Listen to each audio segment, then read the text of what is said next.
এমন বিপদ মাঝে মাঝে হয় না, দেয়ালে পিঠ থেকে যায়, চোখে মুখে অন্ধকার, কি করব দিশা খুঁজে পাই না, এরকম হয় কখনো?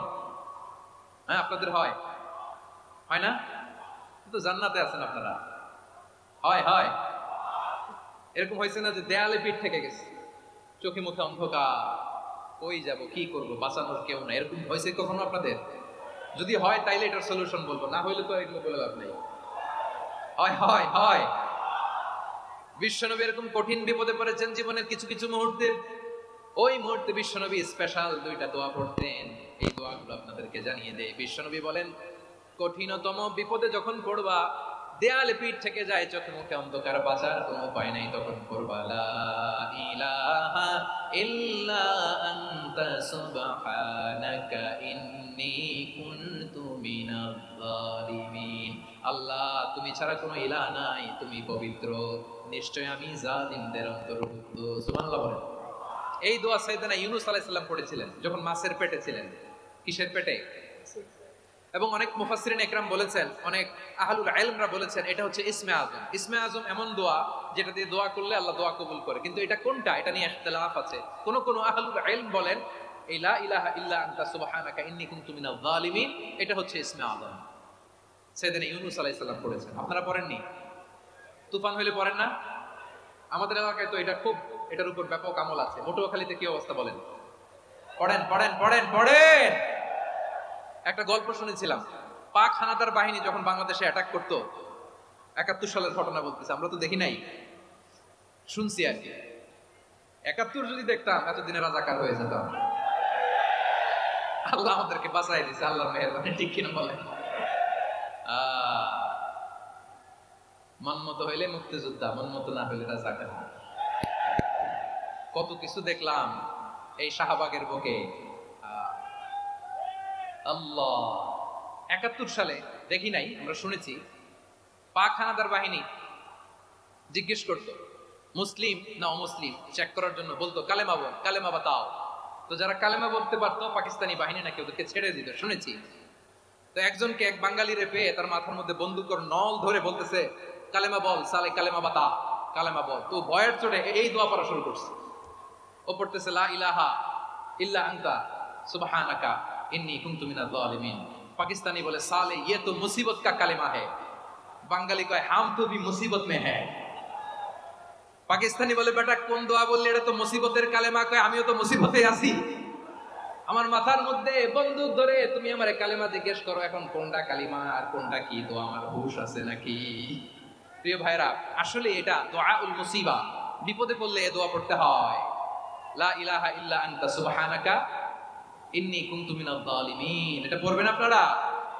এই দোয়া পড়ে সাইয়েদনা ইউনূস আলাইহিস সালাম মাছের পেট থেকে রক্ষা পেয়েছিলেন। রক্ষা করেছিল কে?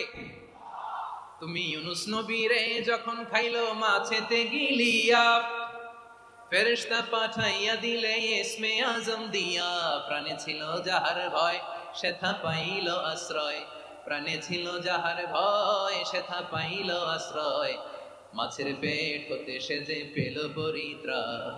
আল্লাহু আল্লাহু তুমি জাল্লে জালালুহু, শেষ করা তো যায় না গে তোমার গুণগান। আল্লাহু আল্লাহু, সুবহানাল্লাহ পড়ে। লা ইলাহা ইল্লা আনতা সুবহানাকা ইন্নী কুনতু মিনাজ জালিমিন। বিশ্বনবী বললেন, দেয়ালে পিঠ থেকে গেলে, চোখে মুখে অন্ধকার, বাঁচার কোনো উপায় নাই, তখন এই দোয়াটা পড়তে হবে। এই দোয়া পড়ে আল্লাহর কাছে ফরিয়াদ করলে বিপদ মুক্ত করবেন কে? কেন এই দোয়াটা আল্লাহর কাছে বড্ড প্রিয় জানেন আমার ভাইয়েরা? কারণ এই দোয়ার মধ্যে 3টা জিনিস আছে। আমি যেরকম আঙ্গুল উঁচু করেছি, এরকম করেন তো। 3টা, কয়টা? 3টা। 1 নম্বরে হচ্ছে তাওহীদ, 2 নম্বরে তাসবিহ, 3 নম্বরে তাকরীর। আই রিপিট, আবারও বলছি, 1 নম্বরে তাওহীদ, 2 নম্বরে তাসবিহ, 3 নম্বরে তাকরীর। এই দোয়াটা আল্লাহর কাছে এত পছন্দনীয় কারণ এই দোয়ার প্রথম অংশে আছে তাওহীদ, আল্লাহর একত্ববাদের ঘোষণা। লা ইলাহা ইল্লা আনতা, ও আল্লাহ আপনি ছাড়া কোনো ইলাহ নাই, উপাস্য নাই। এই কথা বললে আর আল্লাহ বড় খুশি হয়ে যায়, সুবহানাল্লাহ পড়েন। এই দোয়ার দ্বিতীয় অংশে আছে তাসবিহ, মানে আল্লাহর প্রশংসা, প্রশংসা সূচক বাণী। সুবহানাক সুবহানাক সুবহানাক, ও আল্লাহ আমি আপনার পবিত্রতা ঘোষণা করছি, সুবহানাক। এই কথা শুনলেও আল্লাহ খুশি হয়ে যায়, সুবহানাল্লাহ পড়েন। এই দোয়ার তৃতীয় অংশে আছে তাকরীর। তাকরীর মানে পাপের স্বীকৃতি। তাকরীর মানে কি? তাকরীর মানে পাপের স্বীকৃতি। এই দোয়ার তৃতীয় অংশে আছে ইন্নী কুনতু মিনাল যালিমিন। ও আল্লাহ, আমি জালিমদের অন্তর্ভুক্ত। আল্লাহ, আল্লাহ আমি জালেম, আল্লাহ আমি ভুল করেছি, অন্যায় করেছি, আল্লাহ আমি জালেমদের অন্তর্ভুক্ত। এই পাপের স্বীকৃতি, অ্যাকনলেজমেন্ট আল্লাহ বড় পছন্দ করেন। যখন আল্লাহর কাছে আপনি ছোট হবেন, ছোট হতে হতে যত ছোট হবেন, ওই দৃশ্যটা দেখতে আল্লাহ বড় পছন্দ করে। সুবহানাল্লাহ বলে। 3 নম্বর অংশ ইন্নী কুনতু মিনাজ জালিমিন। আল্লাহ আমি জালেমদের অন্তর্ভুক্ত। সাইয়েদনা আদম আলাইহিস সালাম ভুল করে যখন নিষিদ্ধ গাছের ফুল খেয়ে ফেললেন, ফল খেয়ে ফেললেন, আল্লাহ বললেন আদম ক্ষমা পেতে চাইলে তুমি আর হাওয়া মিলে স্বীকৃতি দাও, পাপের স্বীকৃতি আর পড়ো। ও আল্লাহ, আমি আদম আর হাওয়া জালামনা আনফুসানা, আমরা আমাদের নফসের উপর বড় জুলুম করেছি। আল্লাহ ওয়া ইল্লাম তাগফির লানা ওয়া তারহামনা, আপনি যদি ক্ষমা না করেন, আপনি যদি দয়া পরবশ না হন, আপনি যদি রহম না করেন, আমরা তো ক্ষতিগ্রস্তদের মধ্যে শামিল হয়ে যাব। এই দোয়া করার সাথে সাথে সাইয়েদনা আদম আর হাওয়া আলাইহিস সালামকে ক্ষমা করে দিলেন কে? তাহলে এই দোয়ার 3 নম্বর অংশ তাকরীর, এটা আল্লাহ বড় পছন্দ করে। আমার কলিজার টুকরা ভাইয়েরা, গুনাহ করে শিকার যেতে হবে, এটা আল্লাহ ভালোবাসেন। সাইয়েদনা আবু বকর রাদিয়াল্লাহু তাআলা আনহু বিষ্ণু ইসা ইসলামকে বললেন, ইয়া রাসূলুল্লাহ আল্লিমনি দুআআন আদউ বিহি ফি সালাতি। নবী হে, আপনি আমার এমন একটা স্পেশাল দোয়া শিখায় দেন যে দোয়াটা আমি নামাজে পড়ব। নবী বললেন, তাহলে তুমি পড়ো আল্লাহুম্মা ইন্নী যালামতু নাফসি যুলমান কাসীরান ওয়া লা ইয়াগফিরুদ যুনুবা ইল্লা আনতা ফাগফিরলি মাগফিরাতাম মিন ইনদিকা ওয়ারহামনি ইন্নাকা আনতাল গফুরুর রহিম। সুবহানাল্লাহ। সালাম ফিরানোর আগে পড়েন, কথা কয় না, পড়েন পড়েন।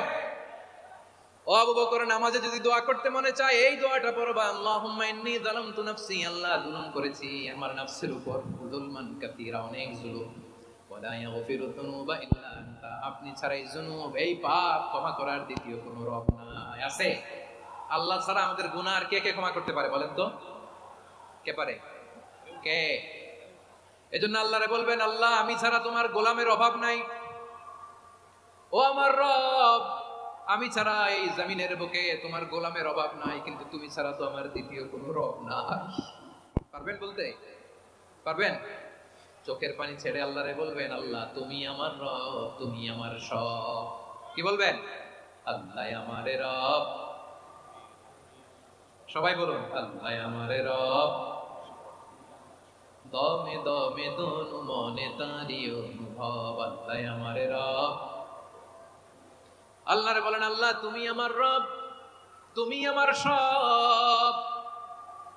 আল্লাহ আমি ছাড়া এই জমিনে তোমার গোলামের অভাব নাই, তুমি ছাড়া আমার দ্বিতীয় কোনো রব নাই। এ কথা বলে চোখের পানি ছেড়ে আল্লাহরে স্বীকৃতি দেন, আল্লাহ আমি পাপী। আল্লাহ জমিনে আমার চেয়ে বড় পাপী আর কেউ নাই। ওযু করে সিজদায় লুটিয়ে পড়ে চোখের পানি ছেড়ে আল্লাহরে পাপের স্বীকৃতি দেন, আল্লাহ এমন কোন জুলুম নাই, গুনাহ নাই আমি করি নাই, সগীরা কবিরা, জেনে না জেনে, ইচ্ছায় অনিচ্ছায়, শিরকি বেদাতি সব গুনাহ করেছি। আল্লাহ আকাশের নিচে জমিনের উপরে আমার চেয়ে বড় গুনাহগার আর কেউ নাই। চোখের পানি ছেড়ে আল্লাহরে বলেন, আল্লাহ আমি ছাড়া তোমার গোলামের অভাব নাই, তুমি ছাড়া আমার দ্বিতীয় কোনো রব নাই, তুমি ছাড়া তো কেউ আমার গুনাহ ক্ষমা করার নাই, তুমি আমার রব, তুমি আমার সব। বলতে পারবেন? এই তাকরীর আমার পটুয়াখালীর ভাইয়া, এই স্বীকৃতিটা দেখতে আল্লাহ বড় ভালোবাসে, কারণ আমরা সবাই গুনাহগার। আমরা সবাই কি? বিশ্বনবী বলেন, কুল্লুকুম খাত্তাউন, আ বনি আদম, তোমরা সবাই পাপী। সবাই কি? সবাই পাপী। আমরা সবাই পাপী। আপন পাপের বাটখারা দিয়ে অন্যের পাপ মাপি। আমরা যে পাপী এটা ভাবতে মনে চায় না কারো, খালি অন্যের পাপ দেখি আমরা, এটা ভুল। ওর এই পাপ, ও পাপী, ও জালেম, ও জাহান্নামী, এরকম একটা টেন্ডেন্সি। আমার যে কি হালাত এটার খেয়াল নাই। খেয়াল করতে হবে যে আমি সবচেয়ে বড় পাপী, ঠিক কিনা বলেন? পাপ করি নাই এমন কেউ আছি? হ্যাঁ আছি, আছি। কেউ না জানলেও জানে কি আমার পাপের ঘটনা? পৃথিবী না জানুক আমি তো জানি, আমি কি পাপ করেছি। হায় ও আমার কলিজার টুকরা ভাইরা, মাথাটাকে নিচু করে জীবনের সব গুনার ফিরিস্তিগুলো একটা একটা করে স্বীকার করে আল্লাহরে বলেন, আল্লাহ আমি পাপী। আল্লাহ আমার চেয়ে বড় পাপী এই দুনিয়াতে কেউ নাই। আকাশের নিচে জমিনের উপরে আমার চেয়ে বড় পাপী কেউ নাই। একটা একটা করে আল্লাহ স্বীকার করি আমি পাপী। সব পাপের স্বীকৃতি দিলাম।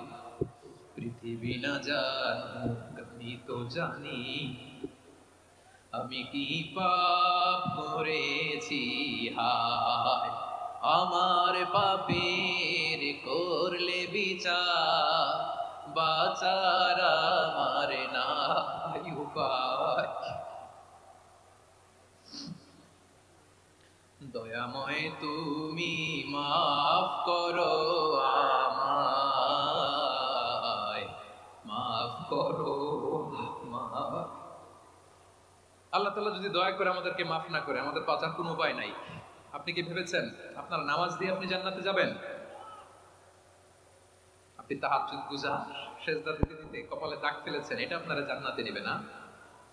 আপনি এলাকার সবচেয়ে বড় হাতেম তাই দানশীল, এই দানের ভরসায় বসে আছেন? কশিন কালো না।